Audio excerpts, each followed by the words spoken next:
Hello and welcome back to episode number 8 of this little Let's Play. We're back to the blind Let's Play because you remember the little mistake we made last time, so it's all blind again. Though it arguably was last time as well, because not all the things happened that I expected to happen. That's life. We will have to make a lot of water here.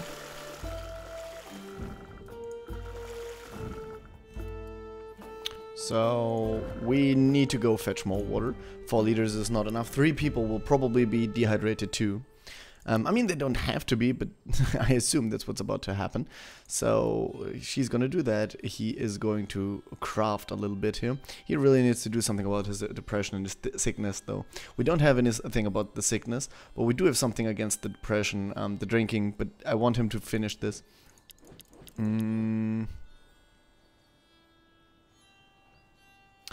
His depression actually makes forestry worse. He's actually worse at this because he's depressed. So, actually, I think what we're gonna do...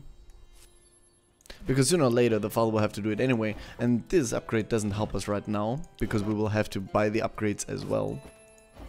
Because what we're building is just the ability to upgrade other things. We might as well do this and have him woodchuck the next round. Because again, woodchucking is influenced by depression.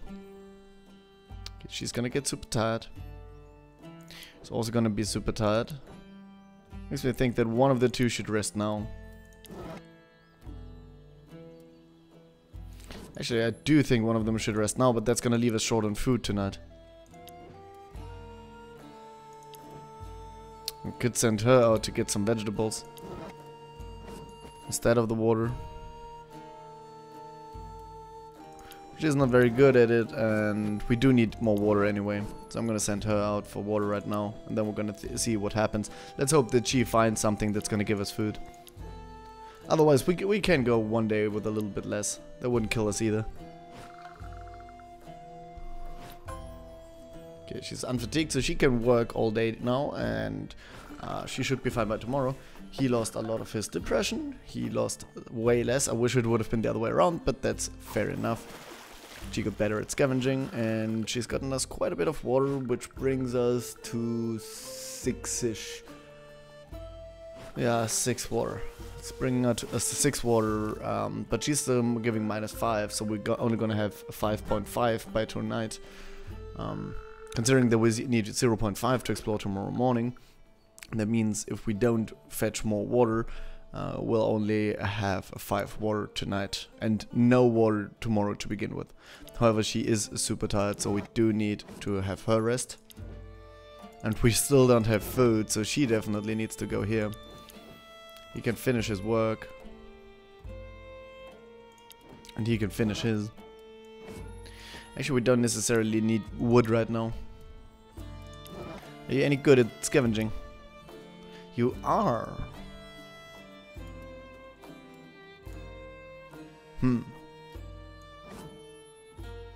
We could send him out to get more water.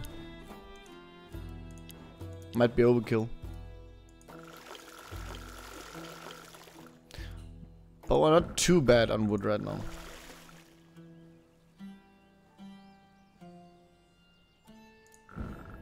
We don't technically need to make more wood right now. So I think this is okay. Let's find out what this is. It's an ominous gate. Let's inspect it. In the middle of nowhere, the gate stands tall. The atmosphere around it feels heavy. Still, you feel drawn by its oddity. There are railings closed shut by 2 chains, a small one and a big one.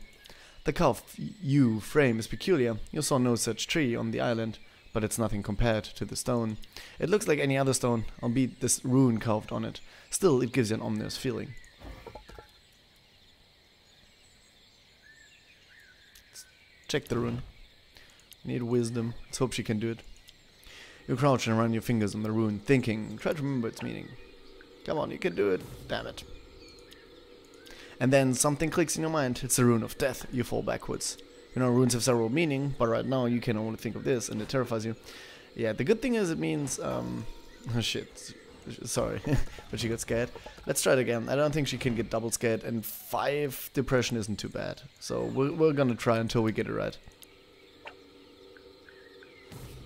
God damn it. Let's try it one more time. Ah, she's getting worse at it. Ah, but she got it this time. Recognize Ivar's the 13th rune, symbolizing you, omen of death and rebirth. Are those doors the entry of Hell's realm? You wonder. Let's approach the gate. We're the most courageous of us. Actually, my daughter is more courageous than the Frenchman. Don't quote that out of context. You climb the few steps to reach this threshold. Each step makes you feel more and more uneasy. Let's check the chains. You touch the chains. The small one breaks right away and falls on the floor. The bigger one gets loose and slides to the ground. You freeze. Without even touching the door, you see it slide open. You feel a presence on the other side, but see nothing. You can't help but avert your eyes. It smells like death, even since the gates opened. You gulp, feeling even more uneasy than before. Is this the challenge by the gods? Making a huge effort, you try to gaze at the opening. You squint your eyes and see a corpse. It's moving towards you. Panic makes you jump on your feet and takes a defensive stance. But no one's there. You could swear you saw it on the other side of the open gates. You walk around the gate, there's nothing. Each time you try to look directly into the opening, you swear you can see. For a split second, more corpses gathering, and then you blink and they're gone. What the hell have you unleashed?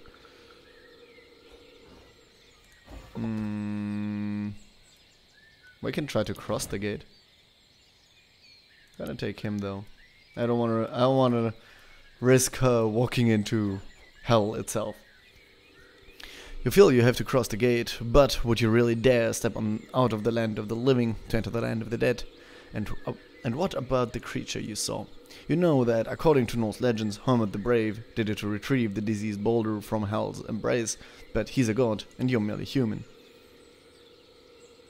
We can give up, but we can cross. Wait, but it said to retrieve someone from the dead, but we didn't kill anyone. Maybe this is a way of getting someone back, who died in your camp. That would be awesome if you can actually get someone back from the dead. Like cross the gate into hell and bring back deceased members from your crew. Let's try to cross it. If the other side is the living one, maybe the other side is death. With that thought, you walk to the other side. You feel slightly less uneasy. Take a deep breath.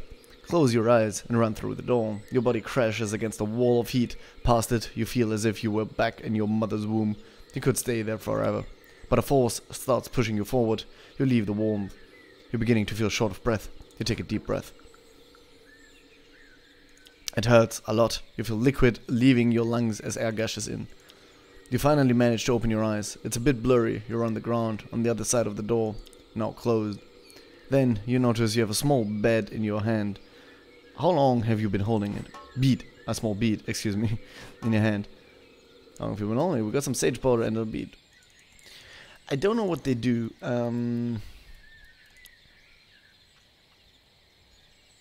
Just says quest item.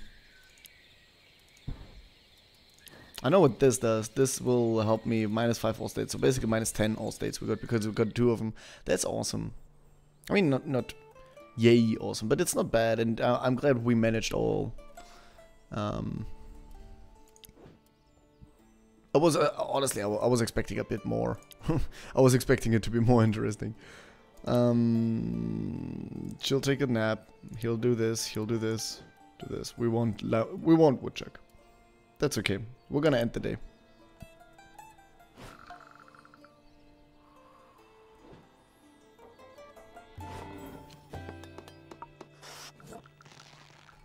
We finished the study. That's nice.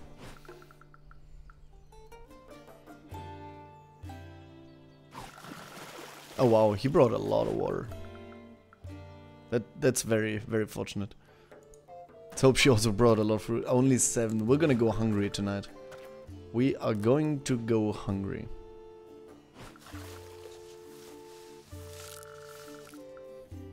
Unless there's food in the forest.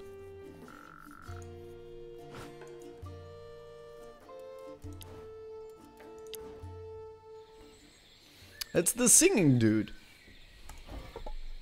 Suspect him. A catchy tune floats in the air. A bearded man, his eyes closed, is playing a strange instrument in the middle of a small clearing. His skin is as dark as his teeth are white, and he grins, nodding slowly, humming a song you don't understand, oblivious of the rest of the world. Stalked him.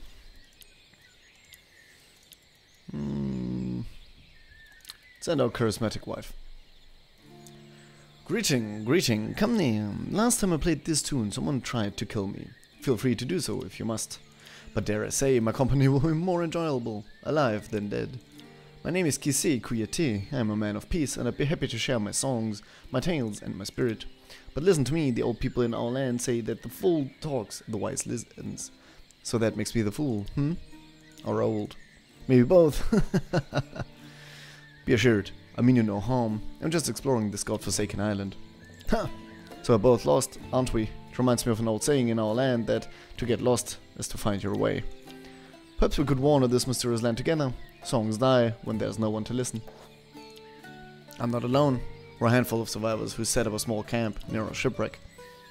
A village it is then. I would prefer this to the company of trees, though trees rarely are ill-intended. As you can see, I'm not a warrior, but I know a few things I can learn and I can teach.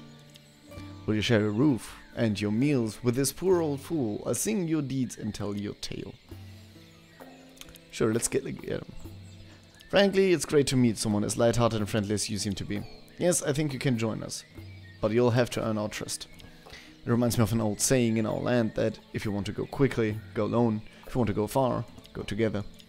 The journey is starting to feel brighter and longer. Thank you, my friends. Kise follows you back to the camp, humming a jolly song. He's now part of the community, for better or worse. Actually, there was a bad decision on my part. What we should have done...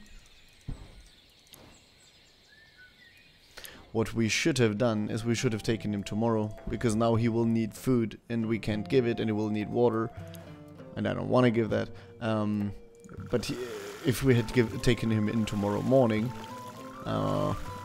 we would have saved on one round of food on him, basically. Or at least we have enough water for him.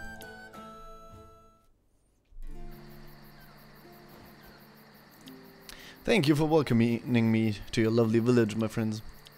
Would you like to hear a song? I believe I have the perfect one for this occasion. Sure. His music sounds odd at first, unlike anything you've heard before. It evokes peace, distant lands, and wondrous landscapes, burned by the sun, but blessed by the gods. It carries you far away, and when it ends, an awkward silence follows. Thanks for bringing us a fool, Dad. He's so dumb it's funny. Carrie, show a bit of respect to our guest. Right, Mom. I'm sure Bjorn will dance and sing with us next time we meet. Don't listen to the child, Kise. She knows nothing about art.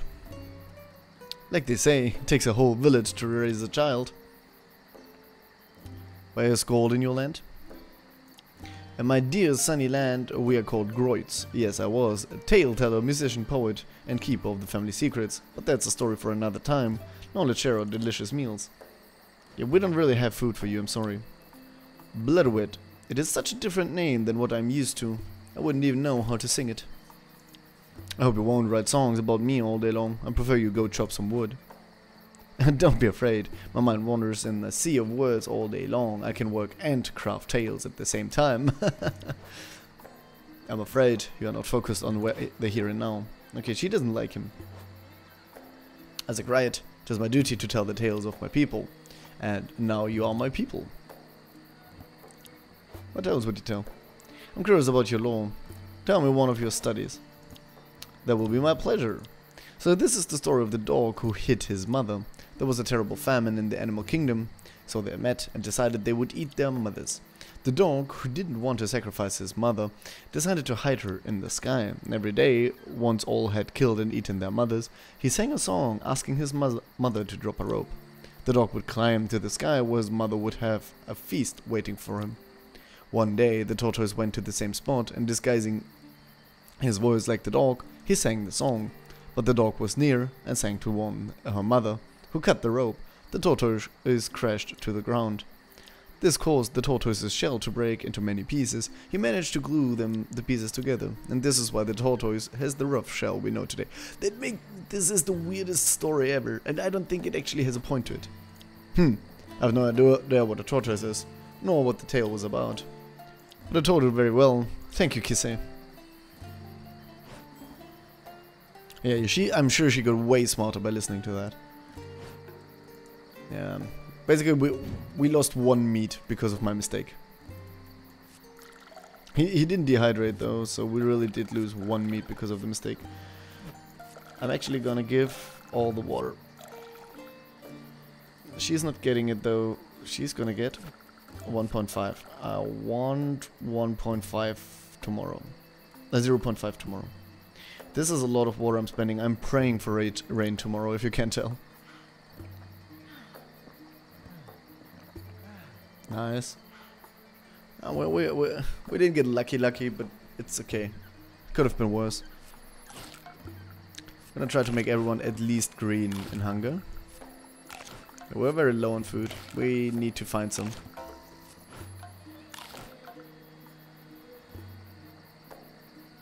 Actually, I could spend the non-perishables.